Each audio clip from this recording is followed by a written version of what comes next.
Yo, what's up guys? Today I'm going to be doing an updated review of the Cerapad KIN.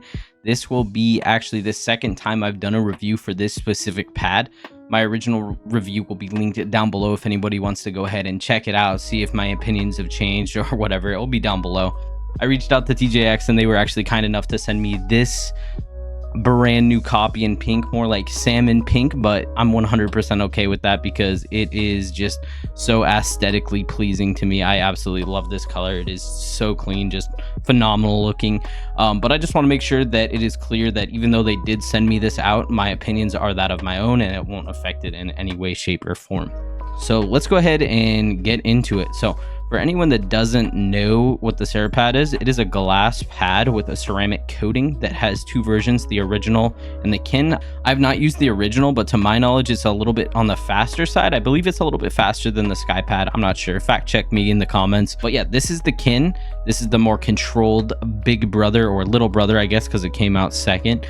But they tried to keep it more control while also trying to keep a lot of the characteristics of other hardpads such as longevity and smoothness, which honestly I think they accomplished quite well, which we will go over throughout this video. But a few notes before we get into this, like fully dive into this.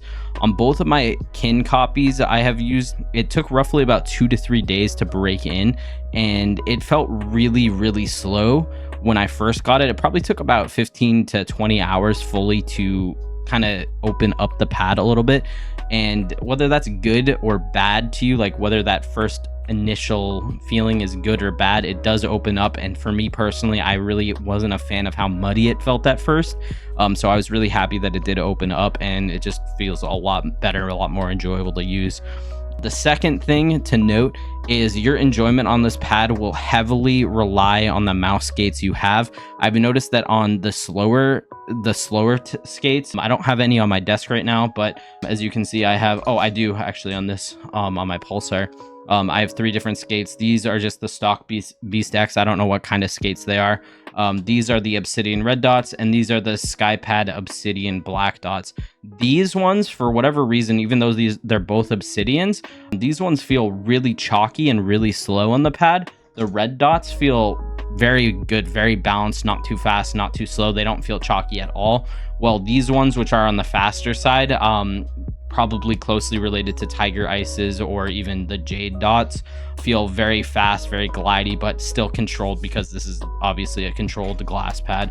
But yeah, I really don't like how the black dots feel on this. It doesn't feel too bad compared to other more like slower skates. Like core pads feel atrocious on this pad. I can't even lie, it feels so chalky. But even these, I personally don't like it. Just gives me this creepy feeling in my skin. I just don't like it, like nails on a chalkboard or something. But the Obsidians feel great. They feel a little bit scratchier, but overall a very nice feeling. And whatever these are, these feel absolutely insane. These are definitely my favorite skates I've used on this so far. I haven't used Tiger Ices, but I did on my original KIN back in the day, and I remember really enjoying them. I don't have any on me right now, but the Jades I have used, I replaced it with the red dots to try it, but the Jades were also very good on this pad as well. It's just something very important to note when you're getting this pad, because if you have default skates, most likely you're probably going to get that more chalkier feeling. You might not, but default skates or just worn down skates that probably aren't going to feel as good on this pad. It's just something to note if you are going to buy it. Now, onto the overall quality of this pad. This is probably going to be the shortest section, by the way. This pad, it genuinely feels like a premium product right out of the box, especially compared to the OG version of the KIN. On the old version, the KIN's corners were very pointy, and if you went about it with your arm wrong, it hurt. Like you could make yourself bleed from it. I'm not even gonna lie. But overall, the edges as well are very rounded. I know I don't have a good angle for this. I'll try to do like a B-roll and show y'all. Cue B-roll, I guess. But yeah, they're very nice. They're very rounded. The last thing are the feet on the bottom of the pad.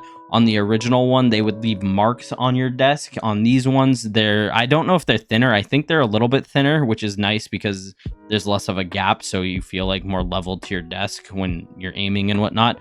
But also, they don't leave any marks on your desk. They just have 4 little dots. But yeah, another fat dubski from this pad is the fact you don't need to wear a sleeve with it. The skin does not stick to the pad whatsoever, which is absolutely incredible. So that's nice for me personally when I'm just like chilling on my computer, but it's also nice for anybody that just hates wearing a sleeve or whatever. But for me personally, I always have to have a sleeve on the SkyPad because my skin gets stuck to it, and it just doesn't on this pad. So absolute dubski from TJX for that one. So moving on into the make or break portion of this review. Somehow they have created like a super unique surface. Somehow they've created a surface that somehow both feels like you're using a glass pad and a cloth pad at the same time. It maintains the control of a more balanced pad, like a Lethal Gaming Gear Saturn, or just a hybrid pad like a Artisan Hein. It kind of has that level of speed, probably, to be honest, a little bit faster than that. But it also maintains a lot of aspects of a glass pad.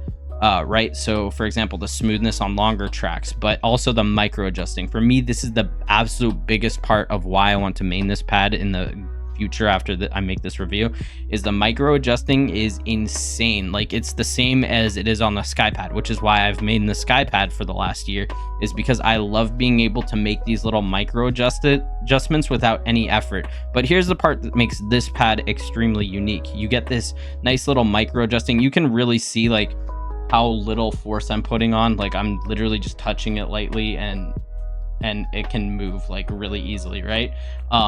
So the initial friction is really not there at all, but once you get the thing moving, it comes to a complete stop really fast. Like, I'm putting a decent amount of force on it, and you can see just how fast it comes to a stop, which is really nice. Like, this is what I mean by it somehow maintains both characteristics of a glass pad and a cloth pad. But overall, I'd say the speed, like I said, is somewhere along the lines of a Saturn or Artisan Zero, a little bit faster. But yeah, overall, it's just a really great pad. There seems to be no initial friction, but then somehow a lot of friction right after, but you still can maintain a nice smooth long track.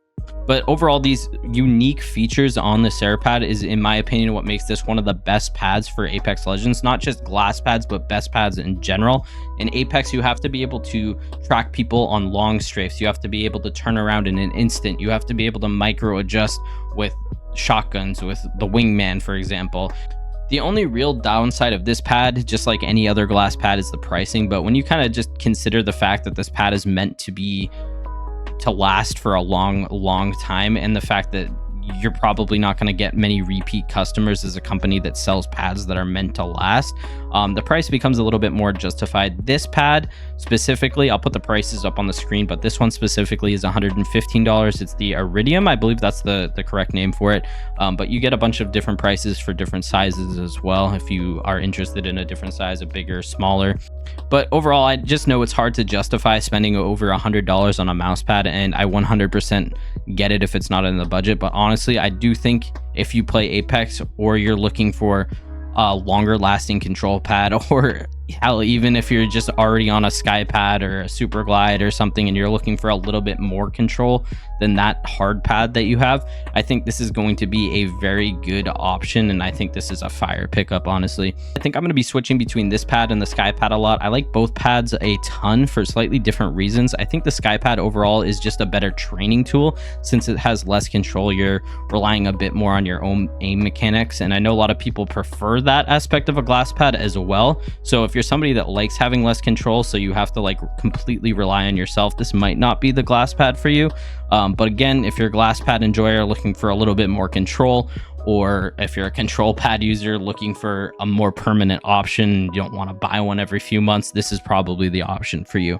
Anyways, I hope you guys enjoyed this one. Let me know if you end up picking one up. Let me know if you already have one and you're just watching another review. Let me know your opinions on this pad, and I'll see y'all later. Peace.